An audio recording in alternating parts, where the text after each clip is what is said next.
I never thought our 10th anniversary would be the day my life shattered. Mark had planned everything. A weekend at the Blue Ridge Mountain cabin where we'd spent our honeymoon. He'd been acting strange for weeks, but I chalked it up to stress from the family construction business he managed for his father. That Friday morning he kissed me goodbye, whispered, "Save your energy for tonight," and headed to work with a smile that didn't quite reach his eyes. It was while packing that I realized I'd forgotten to check if he'd put our reservation details in his calendar. His phone sat on the nightstand, forgotten in his morning rush. We'd always known each other's passcodes. No secrets between us, he'd always said. The irony makes me sick now. 3 notifications were waiting on his lock screen. All from Jessica W. The third one I could partially read. "Can't wait for next week when she's..." When she's what? My heart pounded as I entered his code. It didn't work. He changed it. 10 years together and suddenly I didn't have his passcode. I tried his birthday. Nothing. Our anniversary. Nothing. Then with fingers that barely felt connected to my body I tried his mother's birthday. The phone unlocked. "Can't wait for next week when she's finally gone and we can stop sneaking around.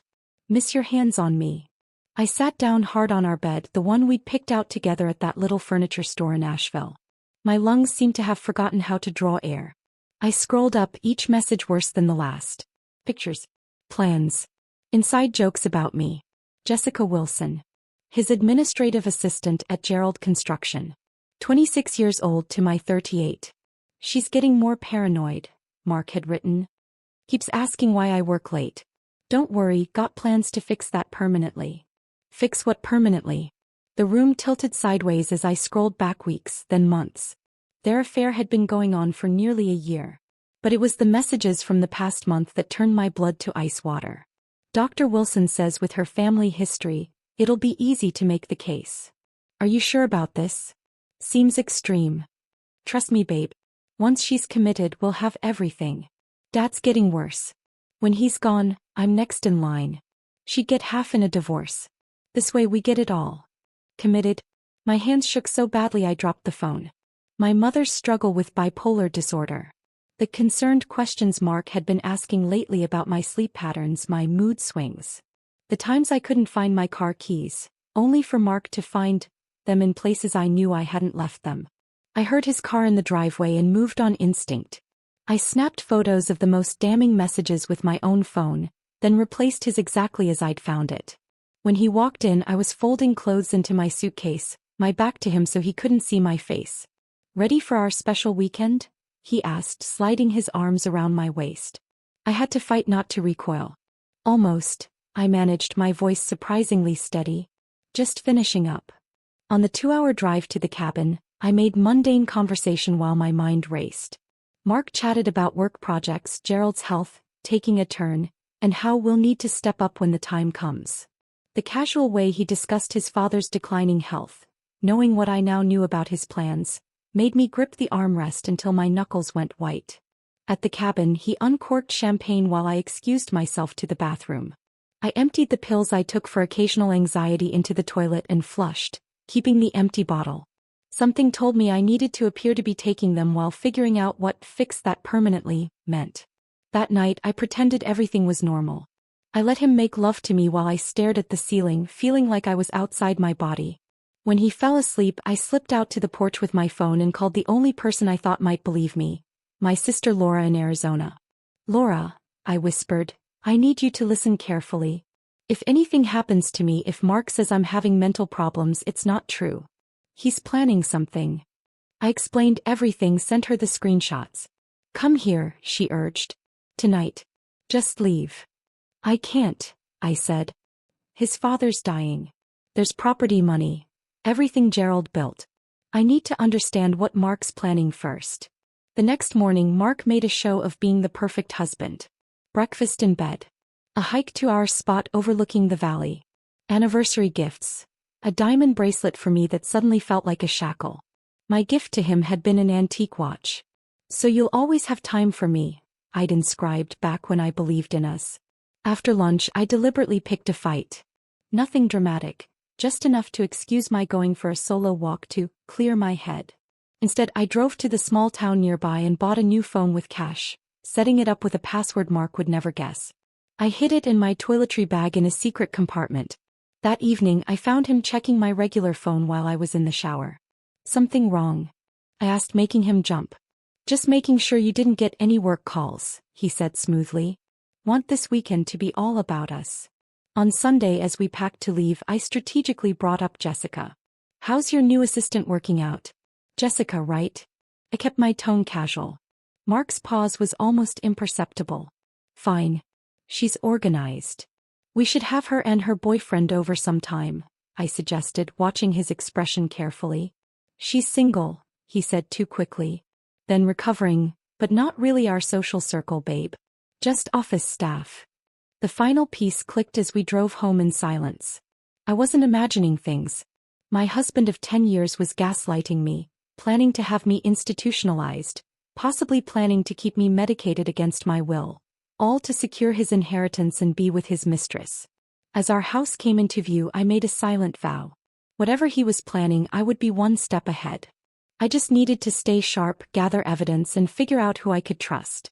I never imagined that 3 months later, I'd be sitting across from the hospital director while Mark walked into a trap of his own making. But then again, I never imagined my husband would try to erase me from my own life either. The Monday after our anniversary weekend, I began noticing the subtle shifts in Mark's strategy. He called my best friend Diane out of concern while I was grocery shopping. I only discovered this when she texted me, "Everything okay? Mark says you've been having trouble sleeping." The careful groundwork was being laid, piece by piece. I maintained a facade of normalcy while documenting everything. My new secret phone became my lifeline, hidden in a hollowed-out book in my craft room where Mark never ventured. Each night, I recorded the day's events, photographed any evidence, and backed everything up to a password-protected cloud account. "Honey, did you move my blue sweater again?" Mark asked one evening, his tone gentle but his eyes watching my reaction carefully.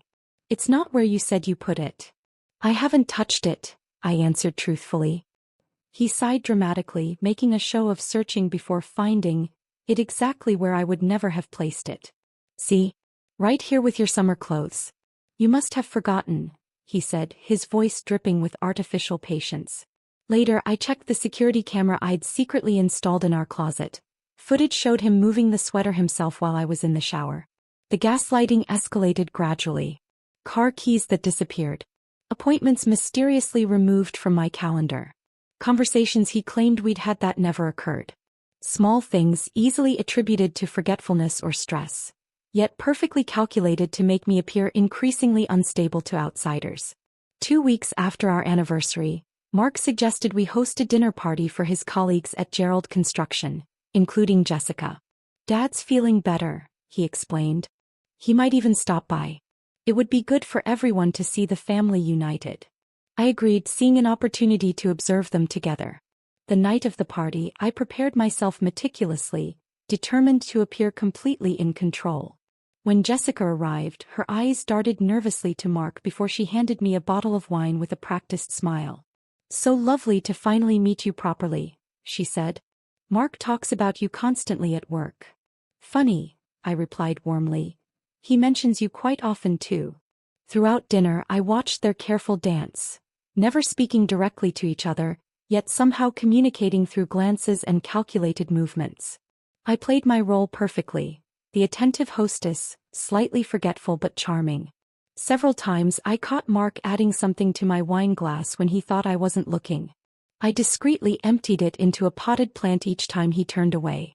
After dessert, as conversation flowed in the living room, I excused myself to bring more coffee. In the kitchen, I pretended to stumble, clutching the counter and breathing heavily. Mark was immediately at my side, concerned eyes contradicted by the triumphant set of his jaw. "You okay, babe? You seem a little disoriented," he said loudly enough for everyone to hear. "I'm fine," I insisted, "just a small dizzy spell." The seed was planted. By the end of the evening, I'd overheard 3 separate conversations about my concerning behavior. Mark's colleague Dr. Wilson, a psychiatrist whose name I recognized from the text messages, offered his professional card before leaving. "If you ever need to talk," he said meaningfully, squeezing my arm. The following week, social invitations dried up. Friends became strangely unavailable or treated me with careful distance. At the grocery store, I ran into Diane, who awkwardly mentioned she'd heard I was going through some things. When I asked what she meant, her uncomfortable expression told me everything. "Mark's just worried about you," she finally admitted. "He says you've been forgetting important things, acting paranoid. He showed us all those notes you've been writing, the ones about people watching you." My blood ran cold. The notes were obviously fabricated, but how could I prove it? The more I denied it, the more I would seem to confirm their fears about my mental state. The company party at Gerald Construction was Mark's masterstroke.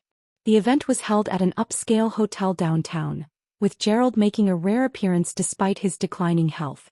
I sipped only water all evening, vigilant against tampering. Yet somehow, midway through the CEO's speech, the room began to spin. My words slurred. I couldn't keep my balance. "My wife isn't feeling well," Mark announced, his arm supportive around my waist as he guided me toward the exit. I caught Gerald's concerned expression, Jessica's poorly concealed smile, and Dr. Wilson's clinical assessment as I was led away. Later, I discovered the truth. The lipstick Mark had handed me just before the speeches, "Your favorite shade, honey, you left it at home," had been laced with a sedative. The security footage from the hotel lobby showed him applying something to the lipstick tube before giving it to me. By then, however, the damage to my reputation was complete. My family history became Mark's most powerful weapon. My mother's bipolar disorder had been well managed throughout my childhood, but her diagnosis became the cornerstone of Mark's narrative. He scheduled an evaluation with Dr. Wilson, presenting it as helpful support rather than the setup it clearly was. "I'm just worried about you following in your mother's footsteps," Mark insisted when I objected. "Family history matters with these conditions. Dr. Wilson is the best." The evaluation was a farce. Every answer I gave was twisted.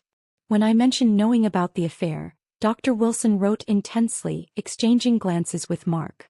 "Paranoid ideation," I glimpsed on his notepad. I began sleeping in the guest room, installing a lock and wedging a chair under the doorknob each night. My secret phone became my only trusted companion as I documented the systematic dismantling of my credibility. The final blow came on a Tuesday morning. I was preparing for a job interview, my attempt to establish financial independence before confronting Mark, when the doorbell rang. Two men in medical uniforms stood on our porch. Behind them, Mark looked apologetically at our neighbors who had gathered to watch. "It's for your own good," he said as they presented commitment papers already signed by Dr. Wilson and a judge I later learned played golf with Mark weekly. "You're not well, sweetheart. Everyone can see it." As they led me to the waiting vehicle, I caught sight of Jessica watching from Mark's car parked down the street. The betrayal was complete, the traps sprung perfectly. But they had overlooked one crucial detail. I was exactly where I needed to be to unravel their entire plan. Westlake Psychiatric Facility loomed like a fortress against the gray November sky as the transport van pulled through the security gate. My heart hammered in my chest, but I forced myself to breathe steadily. Panic would only reinforce their narrative. The intake process stripped away every shred of dignity I had left. My clothes were exchanged for a shapeless blue gown and matching pants. My wedding ring, the symbol of 10 years of what I now knew was a lie, was catalogued and locked away. A bored nurse rattled off questions about my medical history while barely listening to my answers. When I attempted to explain that I was being unjustly committed, she simply checked a box labeled, "Denial of Condition." "Mrs. Thompson, Dr. Wilson has prescribed a stabilization regimen," she informed me, sliding a small paper cup of pills across the desk. "These need to be taken under supervision." I stared at the colorful tablets, recognizing a powerful antipsychotic among them. "I'm not taking those," I said firmly. "I have no diagnosis requiring this medication." The nurse's expression hardened. "Refusal to comply with treatment will be noted and may result in extended evaluation period." I took the cup, pretending to swallow the pills while concealing them under my tongue, a trick I'd learned from my mother during her worst periods. Later, alone in my sparse room, I flushed them down the toilet. My assigned room contained nothing but a bed bolted to the floor, a small desk and a bathroom with no door. The window was made of thick plexiglass that distorted the outside world. A camera in the corner of the ceiling blinked steadily, its red eye never closing. That first night, I curled into a ball on the thin mattress and allowed myself 15 minutes of silent tears, all the weakness I could afford. When the 15 minutes ended, I straightened my spine and began to plan. The next morning, a staff member delivered a schedule: group therapy, recreational time, meals, and an individual session with my assigned psychiatrist. I studied the routines meticulously, searching for patterns and potential allies. Breakfast was served in a communal dining hall where patients shuffled in various states of medication-induced fog. I selected a seat at a table occupied by an elderly woman who hummed quietly to herself and a middle-aged man who methodically separated his scrambled eggs by color. "First day?" asked a voice beside me. A woman about my age with tired eyes and a staff badge reading Helen Morris, ARN, slid into the empty chair. Something in her expression seemed different from the other staff. A flicker of genuine interest rather than clinical detachment. "Yes," I answered cautiously. "Dr. Levine will be conducting your evaluation later today," she said, her voice low. "He's the hospital director. Be honest with him, he's one of the good ones." Before I could respond, she was called away. Her words lingered, the first potential lifeline in this sterile maze. Later that morning, during group therapy, I observed rather than participated. Several patients shared stories of family members who had orchestrated their commitments. An alcoholic son who wanted control of his mother's finances. A husband who had his wife committed after she discovered his gambling addiction. I wasn't alone in being a victim of the system. Dr. Levine's office was unexpectedly warm, with photographs of hiking trips and a bookshelf filled with medical texts alongside classic literature. He was older than I expected, with silver hair and alert eyes that missed nothing. "Mrs. Thompson," he began, reviewing my file, "I see you were admitted under emergency petition by your husband and Dr. Wilson, citing paranoid delusions and erratic behavior." "I was committed because I discovered my husband's affair with his assistant," I stated calmly. "He systematically gaslighted me for months to create the appearance of mental instability." Dr. Levine's expression remained neutral, but he made a brief note. "That's a serious allegation." "It's the truth," I said, maintaining eye contact. "My husband stands to inherit his father's construction company when Gerald Thompson passes away. A divorce would cost him half. This way he gets everything." "You believe your commitment is financially motivated?" "I know it is. I have evidence, or had it before I was brought here. My phone, my journals." "Which could also be interpreted as signs of paranoid documentation," he observed. "You understand the challenge here?" I nodded. "I do. That's why I'm going to prove my sanity methodically, day by day, until you have no choice but to recognize I don't belong here." Something shifted in his gaze. Respect, perhaps, or at least curiosity.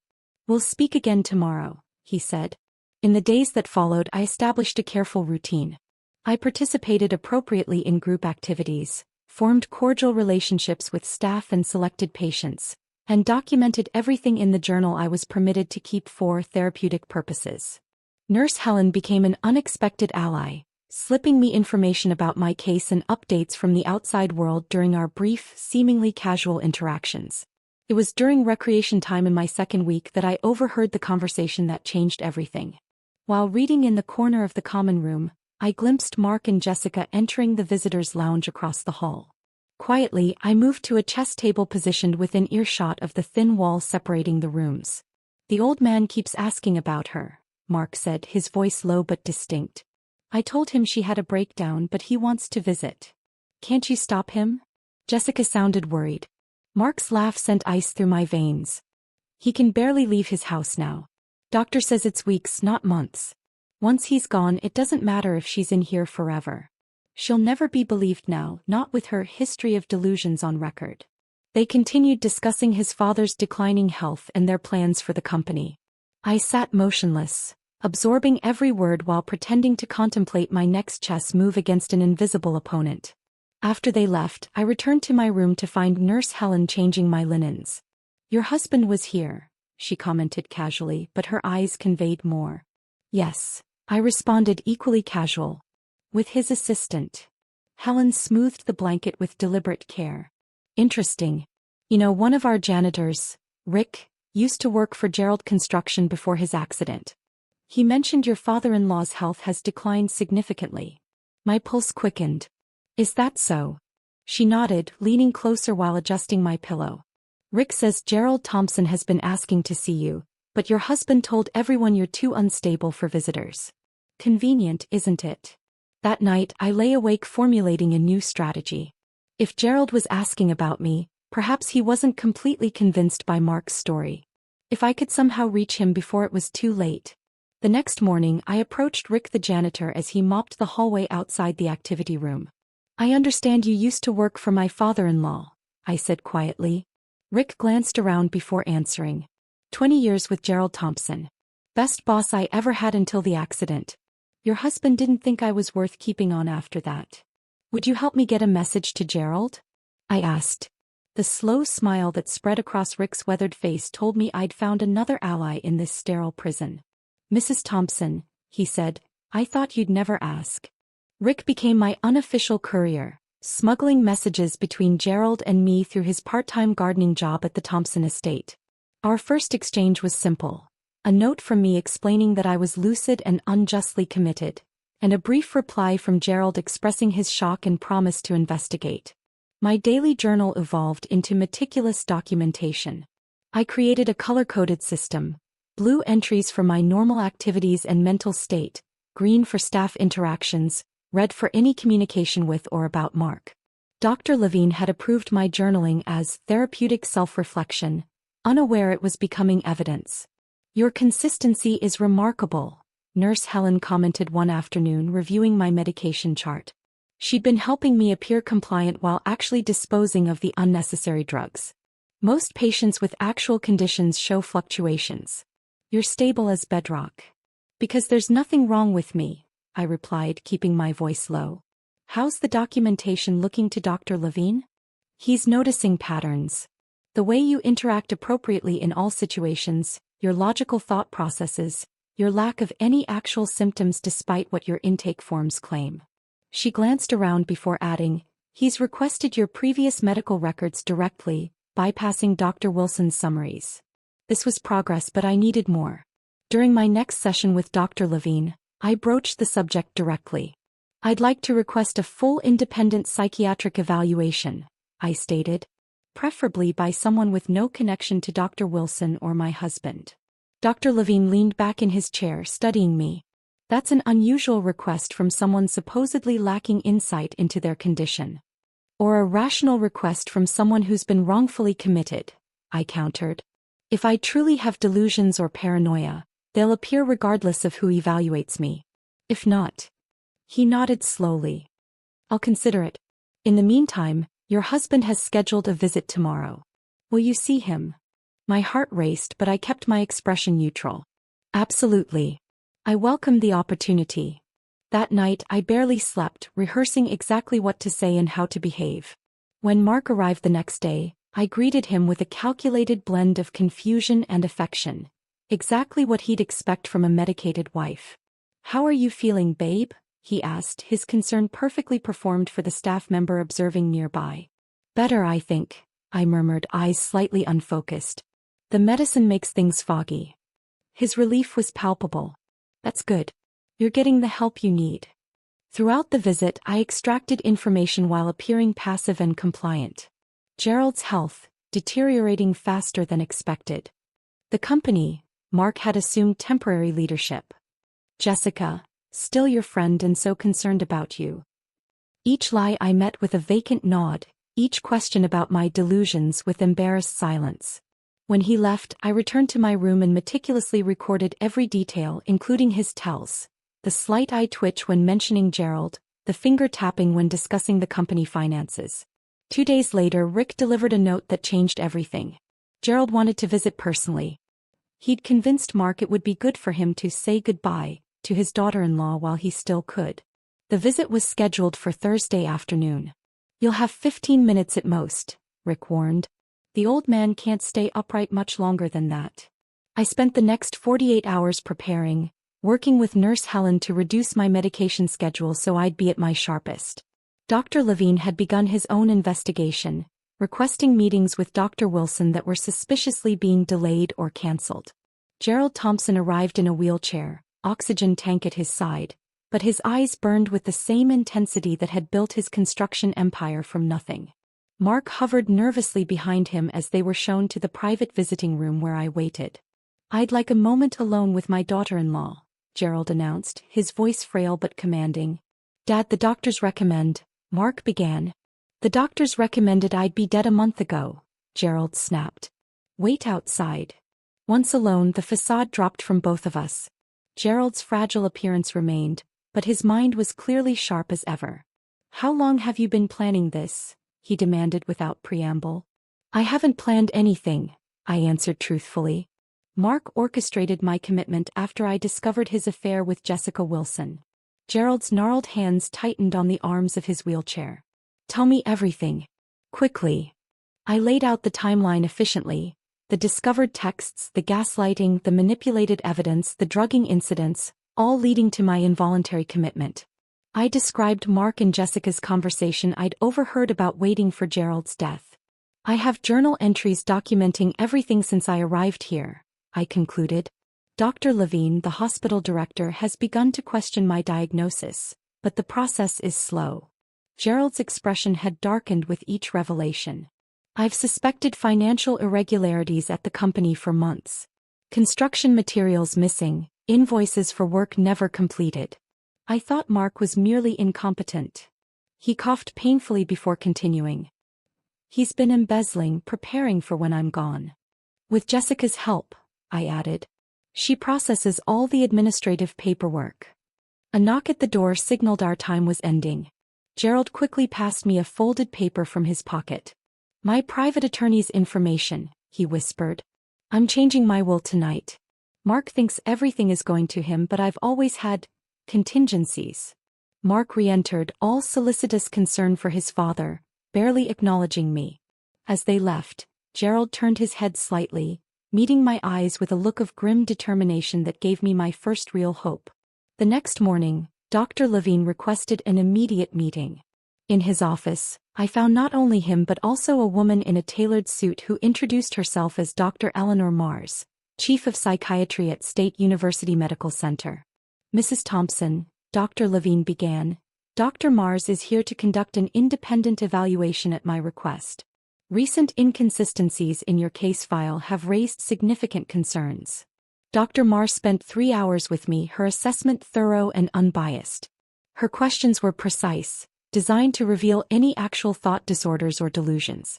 By the session's end, her professional demeanor had softened. "I'll be submitting my full report to Dr. Levine today," she stated, "but I can tell you I find no evidence of any psychiatric condition warranting involuntary commitment." 2 days later, Gerald's attorney visited, bringing news that sent a surge of vindication through me. Gerald had revised his will and corporate succession plan. The details remained confidential, but the attorney confirmed my case was central to his decisions. "Mr. Thompson has requested Dr. Levine's presence at a meeting next Monday," the attorney informed me. "Your husband has also been summoned, though he doesn't yet know the purpose." As the pieces of my counter-strategy fell into place, I maintained my documentation routine, adding each new development to my journal with steady hands. The woman who had entered Westlake broken and betrayed was gone. In her place stood someone stronger, more strategic, and absolutely determined to reclaim her life, and perhaps more than she had lost. When Nurse Helen brought news that Dr. Levine had scheduled my discharge review, I allowed myself the first genuine smile since my commitment. "You did it," she whispered, squeezing my hand. "Dr. Mars's report was definitive. There's a meeting set with your husband on Monday in Dr. Levine's office. They haven't told him you'll be there." "Perfect," I replied, thinking of the look that would cross Mark's face when he realized his perfect plan had unraveled completely. "Absolutely perfect." The weekend before the meeting crawled by with excruciating slowness. Every minute felt like an hour as I prepared mentally for what was coming. On Sunday afternoon, Gerald's attorney visited again, this time bringing a sealed manila envelope. "From Mr. Thompson," he explained, handing it to me. "For your eyes only." Inside were copies of company documents, financial records, meeting minutes, emails, all meticulously organized with Gerald's handwritten notes in the margins. The evidence of Mark and Jessica's embezzlement was damning. They had created phantom construction projects, diverted materials to non-existent job sites, and padded invoices while pocketing the difference. The scheme had been running for nearly 2 years, coinciding with Gerald's declining health. "Your father-in-law is more perceptive than they realized," Nurse Helen commented as she helped me review the papers in the privacy of an unused therapy room. Dr. Levine had granted her special permission to assist me, now that my discharge was imminent. "He built that company from nothing," I replied, carefully sorting the documents into logical order. "Mark always underestimated him." A note attached to the final page made my breath catch. "Amended will executed and notarized. Conditions as discussed. Get well, daughter." Monday morning arrived with a strange sense of calm. I dressed in clothes Gerald's attorney had brought me, a simple blue dress and low heels, professional without being intimidating. Nurse Helen helped me style my hair. "Nervous?" she asked, meeting my eyes in the mirror. "No," I realized with some surprise. "I've spent 3 months being powerless. Today that ends." Dr. Levine met me in his office 30 minutes before Mark was scheduled to arrive. Gerald was already there, oxygen tank beside his wheelchair, but sitting straighter than I'd seen him last. His attorney stood behind him while Dr. Mars reviewed some papers at the side desk. "Mrs. Thompson," Dr. Levine began formally, "based on Dr. Mars's independent evaluation and my own assessment, I've signed your discharge papers effective immediately. Furthermore, I've submitted a formal inquiry into the circumstances of your admission, specifically Dr. Wilson's role in what appears to be a significant breach of medical ethics." "Thank you," I said simply. Gerald gestured me closer. "Are you ready for this?" he asked, his voice stronger than before. "More than ready," I assured him. We arranged ourselves carefully, Dr. Levine behind his desk, Gerald and I sitting side by side facing the door, the attorney and Dr. Mars positioned to the right. When Dr. Levine's assistant announced Mark's arrival, I took a deep breath and straightened my spine. Mark entered with the confident stride of someone expecting a routine update. His expression cycled from shock to confusion to alarm in the span of seconds when he saw me sitting beside his father. "What's going on?" he demanded, remaining standing. "Why is she out of her room?" "Dad, you shouldn't be exposed to this kind of stress." "Sit down, Mark," Gerald ordered, his tone leaving no room for argument. Mark sank slowly into the remaining chair, eyes darting between us. "I don't understand. Dr. Levine, is this some kind of therapeutic exercise?" "No, Mr. Thompson," Dr. Levine replied coldly. "This is a formal discharge meeting. Your wife has been evaluated by Dr. Mars, an independent psychiatric expert, who has found no evidence of any mental illness or condition warranting her commitment." "That's impossible," Mark protested. "Dr. Wilson diagnosed."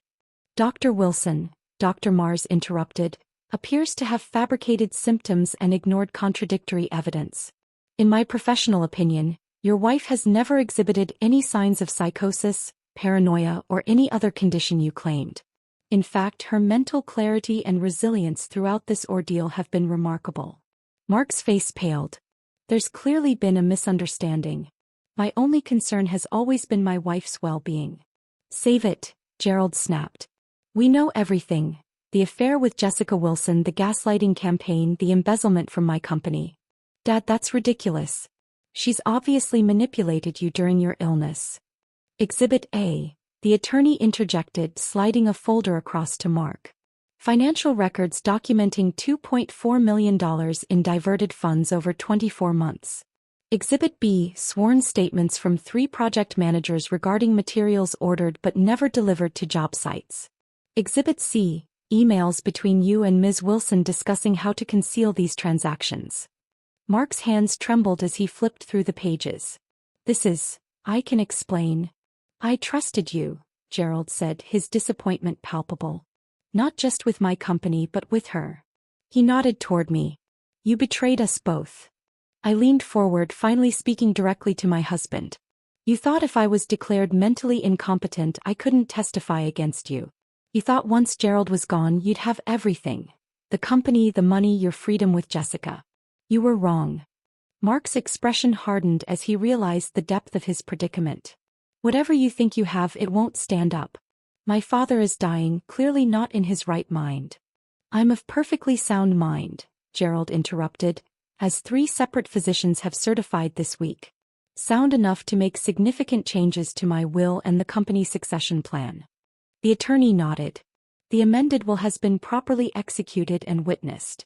Upon Mr. Thompson's passing, controlling interest in Gerald Construction will transfer not to you, but to your wife, contingent on her being declared mentally competent, which she now has been.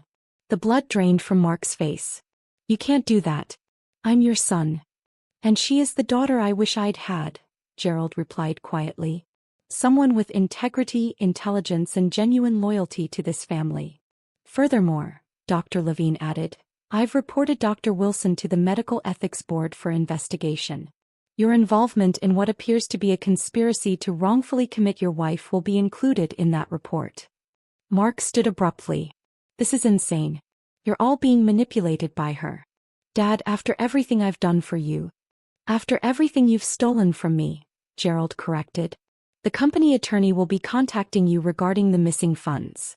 I suggest you retain criminal counsel. As security was called to escort Mark from the building, he looked at me with naked hatred. You won't get away with this. I met his gaze steadily.